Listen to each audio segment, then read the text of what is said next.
দোষটা ওর। কি দরকার ছিল যেচে পড়ে এমন করার? তবুও মন মানল না।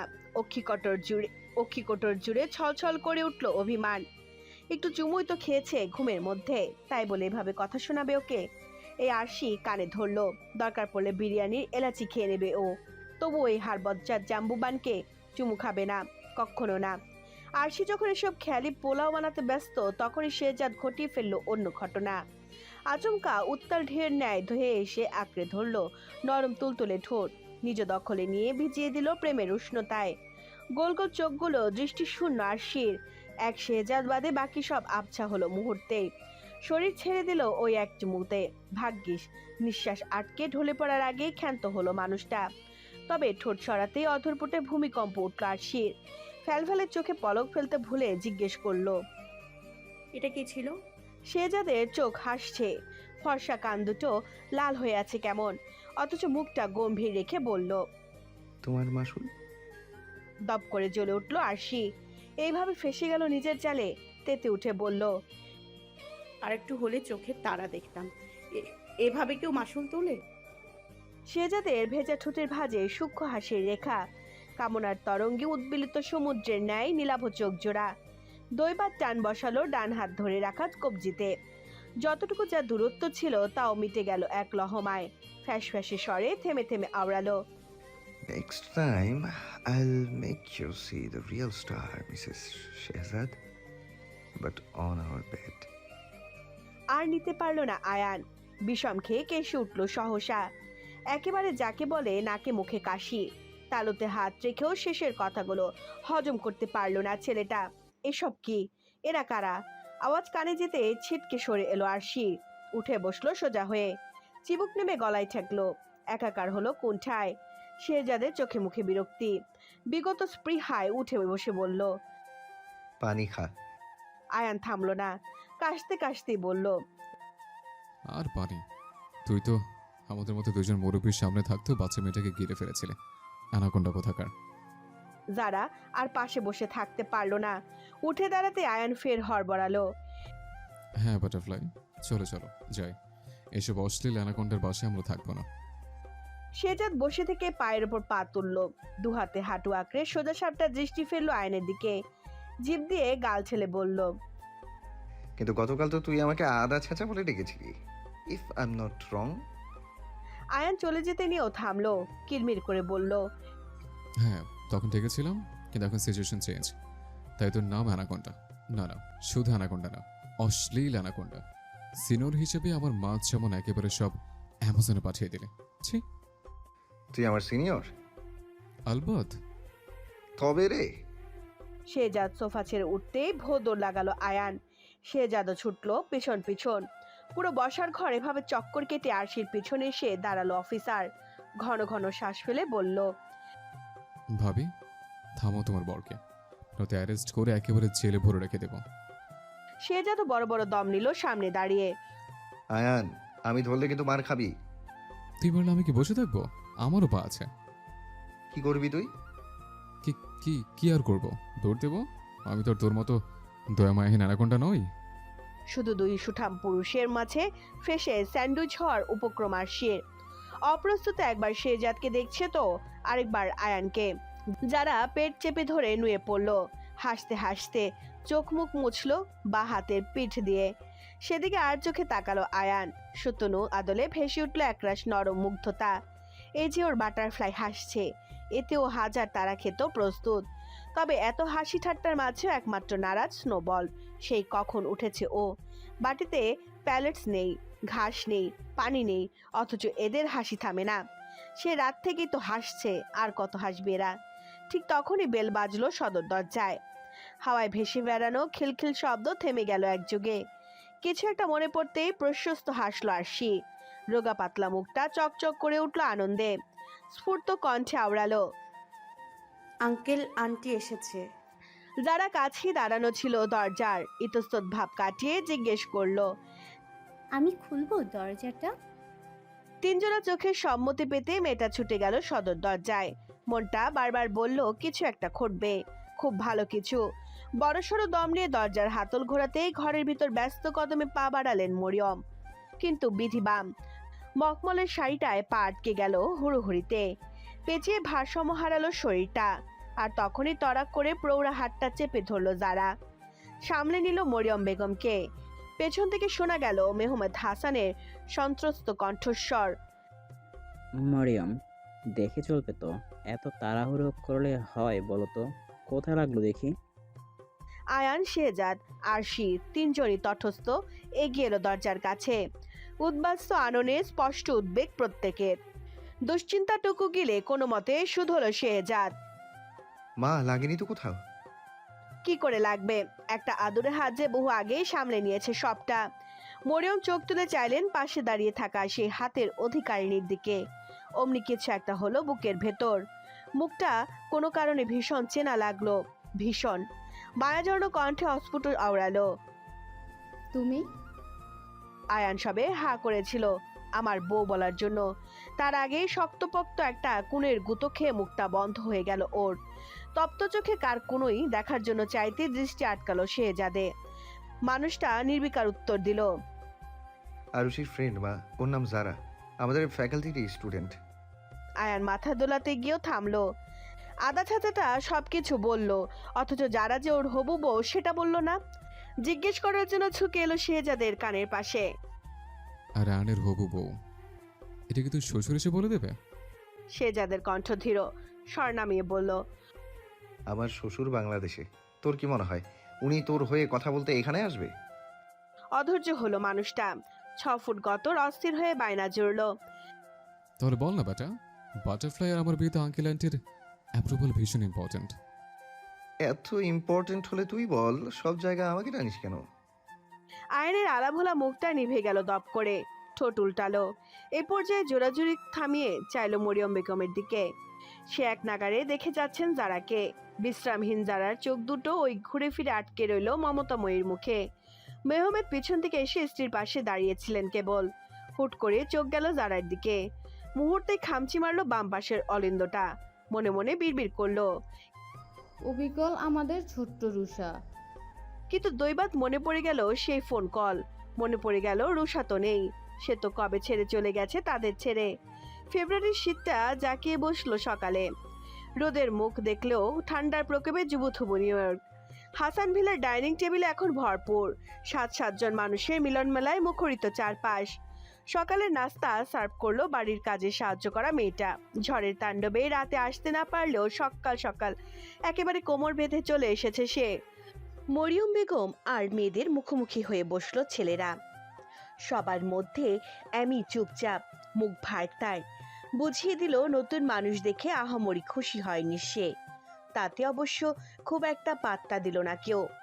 মরিয়ম বেগম যতটা ব্যতিব্যস্ত হয়েছিলেন তার অনেকটাই কমেছে শেহজাদকে সুস্থ দেখে। শুধু আটকে উঠেছিলেন হাতে আর কাঁধে সেলাই লেগেছে শুনে। কিন্তু আয়ান সামলে নিল সবটা, সবাইকে খুলে বলল পুরো ঘটনা।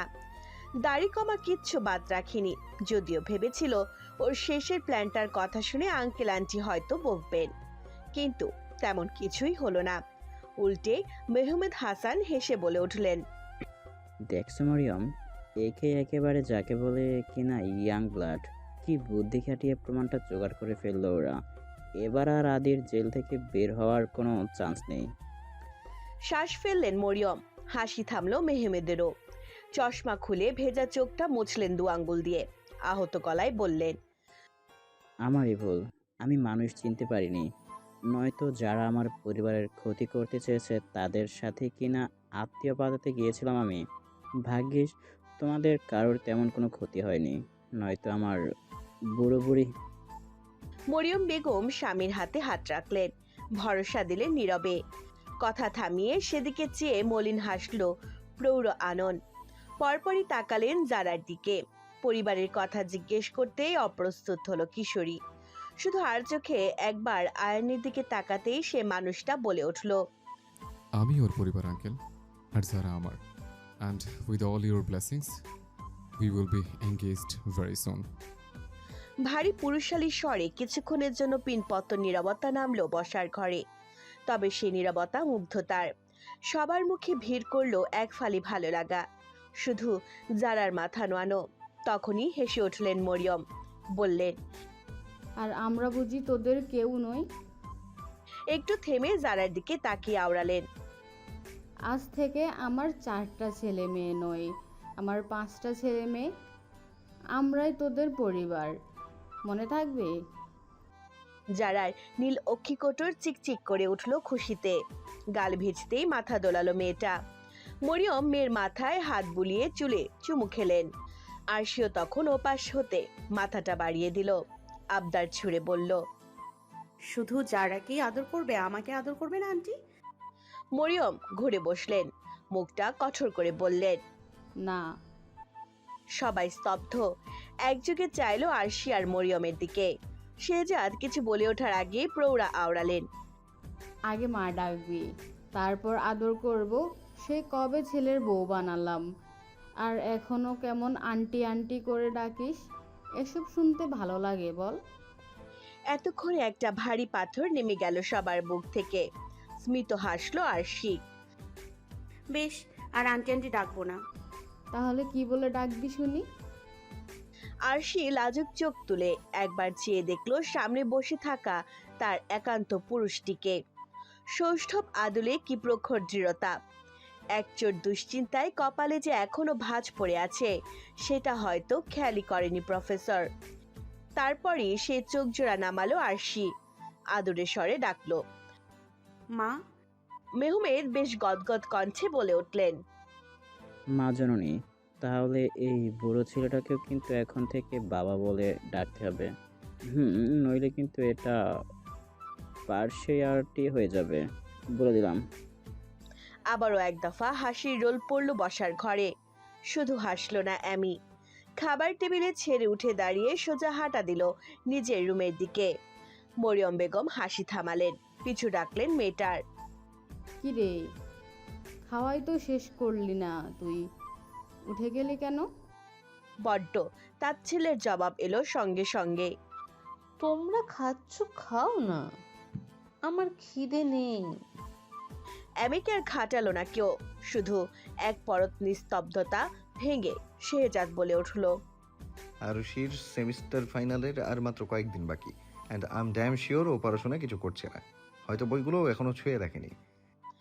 আরশি সরু সরু চোখে চাইলো বরের দিকে, মুখ ভেঙ্গিয়ে বিড়বিড় করে বলল। বলেছে ওনাকে আমি বই ছুঁইনি। শেহজাদ গুরুত্ব দিল না সেসব, নিজের মতো করে বলে গেল। তাই আমি ঠিক করেছি এক্সামের কয়েকদিন ওকে নিয়ে আমি আমাদের পুরনো অ্যাপার্টমেন্টটায় গিয়ে থাকবো। এখানে থাকলে সারাদিন ও বইয়ের কাছে ঘেঁষবে না, হয় তোমার সাথে গল্প করবে, নয়তো বাবার সাথে দাবা খেলবে। কিন্তু ওখানে থাকলে বকা খেয়ে অন্তত পড়তে তো বসবে। আয়ান পাশেই বসা ছিল, কানের কাছে এসে চিবিয়ে চিবিয়ে বলল। হ্যাঁ হ্যাঁ, এসবই বোঝাও সবাইকে। কলতুর যে তুমি ওকে পড়াবে আমার জানা আছে। মেয়েটাকে একা বাসায় নিয়ে আবার অ্যানাকোন্ডার মতো হামলে পড়ার মতলব, তাই না রে? শেহজাদ তপ্ত চোখে ঘাড় ঘোরাতেই বাদ সাধলেন মরিয়ম। না না, আমার মেয়ে আমার কাছে থেকে পড়তে বসবে, কোথাও নিয়ে যেতে হবে না ওকে তোর। কি রে আরশি, পড়বি না এখন থেকে? মেহমেদও সায় দিলেন স্ত্রীর কথায়। আরশি জোরে জোরে মাথা দুলিয়ে বোঝালো আলবাত পড়বে সে। অজ্ঞতা হার মানল শেহজাদ, মাথা নুয়ে শ্বাস ঝাড়ল। ভেবেছিল ওই প্রথমবার ওদের ম্যারেজ অ্যানিভার্সারিটা একটু স্পেশাল ভাবে সেলিব্রেট করবে, কিন্তু মেয়ে তো যেতেই রাজি হলো না ওর সাথে। নিহাত সবার মাঝে, তাই কিছু বলতে পারলো না মানুষটা। তৃষ্ণার্ত চোখ জোড়া একবার চাইলো আরশির দিকে।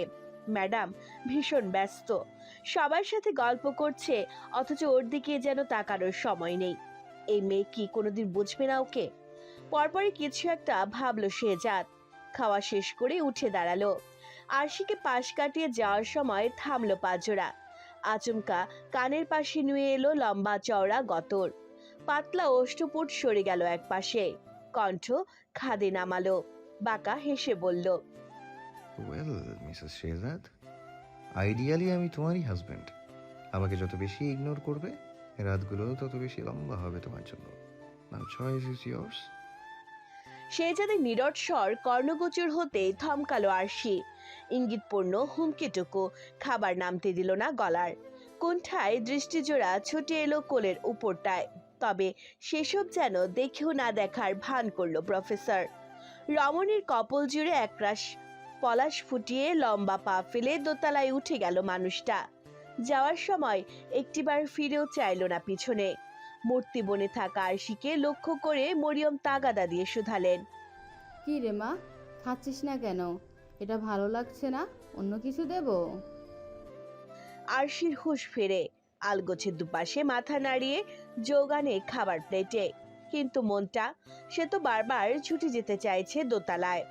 অমন ডাকাচ্ছিল হুমকির পিঠে কষে একটা চুমু খেয়ে পাষাণ পুরুষটাকে মিনিট খানেক তবদা লাগিয়ে দেয়া গেলে বেশ হতো, কিন্তু এতগুলো মানুষের সামনে থেকে উঠে গিয়েছে তার এই লেহাজহীন বাসনা পূরণ হওয়ার নয়।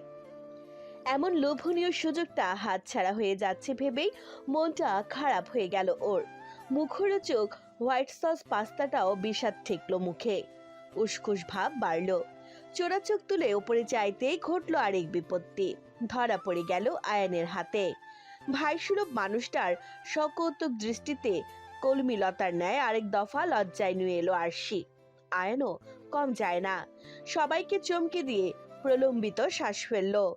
যারার দিকে তাকিয়ে বলে উঠল, যারা, তোমার ফোন কি রুমে রেখে এসেছ? যারা হকচকিয়ে পকেটে হাত দিল। জায়গার ফোন জায়গায় পেয়ে বিভ্রমে আওড়ালো। কই না তো, আমার ফোন তো আমার কাছেই। বাক্যে দাড়ি পড়ার আগেই কথা কেড়ে নিল আয়ান। সৌম্য সুন্দর মুখটায় উদ্বেগ নিয়ে বলল, নেই তো, জানতাম। এই জন্যই তো বলি, এতগুলো আই লাভ ইউ লিখে মেসেজ পাঠালাম, একটারও রিপ্লাই পেলাম না কেন? ভাবলাম বুঝি আবার রিজেক্ট করে দিলে অধমকে। এই বয়সে এত টেনশন নেওয়া যায়? আঙ্কেল আপনিই বলুন। মেহমেদ হাসানের হাসি খুশি মুখটাতেও গাম্ভীর্যের ছায়া বর্তালো। মেঘ মেদুর গলায় আওড়ালেন, একদমই নেওয়া যায় না। এই বয়সে এত টেনশন নেওয়া হার্টের জন্য ক্ষতিকারক। প্রেমিকাকে আই লাভ ইউ লেখা টেক্সটের রিপ্লাই দিচ্ছে না, সেটা তো আরও ক্ষতিকারক। হাই ব্লাড প্রেশার হয়ে যাওয়ার সম্ভাবনাও চূড়ান্ত। যারা হতভম্ব। সেদিকে তাকিয়ে চোখ টিপল আয়ান। ইশারায় প্রেমিকাকে বোঝাতে চাইল নিজের অভিসন্ধি। পরপর আরশির দিকে তাকিয়ে বলে উঠল, ফোনটা তো মনে হয় তোমাদের রুমে আছে বোন, একটু গিয়ে দেখো তো খুঁজে পাও কিনা। জারার মরিয়ম বেগমও এতক্ষণে বুঝে ফেললো আয়ানকে চাইছে। আর অমনি সবাই এক প্রকার হাত পা ধুয়ে লাগলো আরশিকে উপরে পাঠাতে। প্রথমে ঘাবড়ে গেলেও এক পর্যায়ে উঠে দাঁড়ালো আরশি। বিমূঢ় দেখালো তার স্নিগ্ধ মুখটা। ঝিলের মতো টলটলে চোখে এক প্রহর বিস্ময়। সবাই কি ইচ্ছে করে এমন করছে, নয়তো জাম্বুবানের কাছে যাওয়ার ইচ্ছেটা এমন কাকতালীয়ভাবে পূরণ হয়ে গেল কি করে? ফর্সা পাজরা শব্দহীন এসে দাঁড়ালো ওদের রুমের সামনে। ভেরানো দরজা ঠেলে ভেতরে শুধু মাথাটা ঢোকালো আরশি। কিন্তু পনিটেল করে রাখা চুলে অমায়িক সুন্দর মুখটা এক প্রকার উপেক্ষা করেই নিজের কাজে মন দিল শেহজাদ। পরনের টি শার্ট আর ট্রাউজার বদলে ফর্মাল পরেছে। টার্টল নেকের সাথে গায়ে চাপিয়েছে হাঁটু অবধি ওভারকোট। ঘন চুলগুলো আঙুলের সাহায্যে পিছনে ঠেলে ক্রিট অ্যাভেন্টাসে সুরভিত করেছে নিজেকে। আরশি বেশ অনেকক্ষণ যাবৎ তার এই সাজসজ্জা দেখল। তারপর উপেক্ষিত হওয়া নিজেকে কোনো মতে টেনে এনে দাঁড় করালো শেহজাদের পেছনে। নীরবতা ভেঙে আস্তে আস্তে শুধালো, আপনার কি আর কিছু লাগবে? ঠান্ডা গলায় উত্তর এলো শেহজাদের। এক শব্দে ছোট করে শুধু বলল। আরশি চমকায়। অপ্রত্যাশিত কিছু অভিমান চেপে বসে মনে, তবু হাল ছাড়ল না সে। জিভে ঠোঁট ভিজিয়ে ফের জিজ্ঞেস করলো, আপনি কি রাগ করে আছেন আমার উপর? হাতের অ্যানালগ ঘড়িতে টাইম দেখছিল শেহজাদ। প্রশ্নের পিঠে প্রচন্ড বিরক্তির সমেত তাকালো আরশির দিকে। উত্তরের বদলে পাল্টা প্রশ্ন ছুড়ে বলল, আমার রাগ করার কোনো কারণ আছে কি? কারণ তো আছে। সহস্রাধিক কারণের ভিড়ে সবচেয়ে বড় কারণ সে নিজে। এমনটাই মনে হলো আরশির। মেদুর মুখে নামলো সন্ধ্যের বিষণ্ণতা। রাঙা ঠোঁট ভেঙে চুরে এলো দুঃখ দুঃখ কান্নায়। তবুও সেসব গিলে নিল আরশি। প্রিয় মানুষটার কড়া কড়া কথায় দৃষ্টি নামিয়ে মেঝেতে ফেললো। তখনই এক কাণ্ড ঘটিয়ে বসলো শেহজাদ। দুম করে ঝুঁকে এলো মুখের সামনে। নীল অক্ষিপটে কামনার মাদুর বিছিয়ে তাকালো আরশির দিকে। তিরতির করে কাঁপতে থাকা ঠোঁটে নিজের তপ্ত অধৈর্যরা ছুঁয়ে ফেব্রুয়ারির শেষ শীত বসন্তের উষ্ণতা আঁকলো।